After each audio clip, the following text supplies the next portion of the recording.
Hello दोस्तों, तैयारी with Awadhesh में आप सभी लोगों का स्वागत है। तो कल हमने स्वर पढ़ा था, फिर उसके बाद स्वर किसे कहते हैं पढ़ा था, व्यंजन किसे कहते हैं पढ़ा था, ह्रस्व स्वर क्या होते हैं, दीर्घ स्वर क्या होते हैं, मूल स्वर क्या होते हैं, इनके विषय में अग्र स्वर, आगस स्वर, संयुक्त स्वर, मूल दीर्घ स्वर, मध्य स्वर, पश्च स्वर, संवृत स्वर, इन सब के विषय में कल हमने पढ़ा था। आज हम पढ़ेंगे कि अंतस्थ व्यंजन कितने प्रकार के होते हैं। कितने प्रकार तो कल पढ़ लिए थे हम लोग। उसके बाद आप कितने प्रकार के होते हैं, कौन कौन से होते हैं। तो ये अंतस्थ व्यंजन 4 प्रकार के होते हैं। और कौन कौन से होते हैं, या, रा, ला, वा, ये 4 हमारे अंतस्थ व्यंजन होते हैं। फिर उसके बाद ऊष्म व्यंजन। ऊष्म व्यंजन 4 प्रकार के होते हैं, सा, सा, ये 4 हो गए। उसके बाद हमारा आगत व्यंजन। आगत व्यंजन 2 प्रकार के होते हैं, जा और फा, ये आगत व्यंजन हो गए। उसके बाद संयुक्त व्यंजन। संयुक्त व्यंजन 4 प्रकार के होते हैं, छा, त्रा, ज्ञा, स्रा। उसके बाद हम देखते हैं कि अर्धस्वर। अर्धस्वर हमारे 4 प्रकार के होते हैं। इन्हीं को हम अंतस्थ स्वर कहते हैं, इन्हीं को हम अर्धस्वर भी कहते हैं। तो इसमें है कि या, रा, ला, वा, ये अर्धस्वर और अंतस्थ व्यंजन दोनों एक ही होते हैं। लुंठित व्यंजन। लुंठित व्यंजन में ओनली एक लेटर आता है, रा।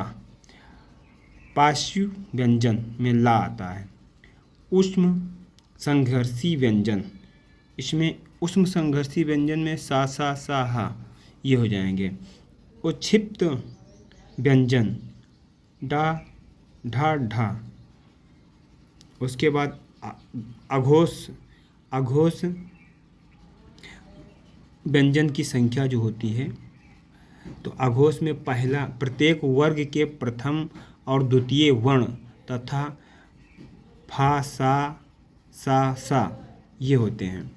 तो इस कहने का मतलब ये कि प्रत्येक वर्ग का, जैसे का वर्ग का खा पहला और दूसरा वर्ण हमारा अघोष कहलाएगा। प्रत्येक वर्ण जैसे 5 होते हैं, का, खा, चा, छा, टा, ठा, ता, था, पा, फा, ये हमारे होते हैं अघोष। एग्जाम्पल में अघोष हो गए ये हमारे।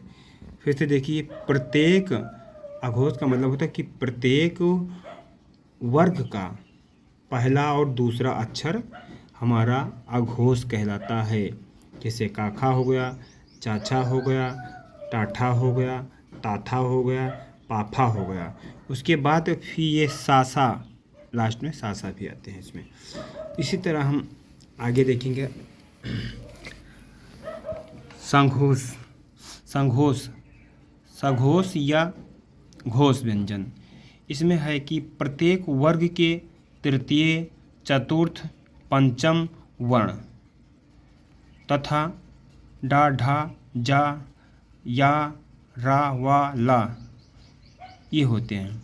तो इसमें कह रहा है कि अघोष, संघोष में जो होता है, घोष में होता है कि पहला अक्षर छोड़ दो, दूसरा अक्षर छोड़ दो।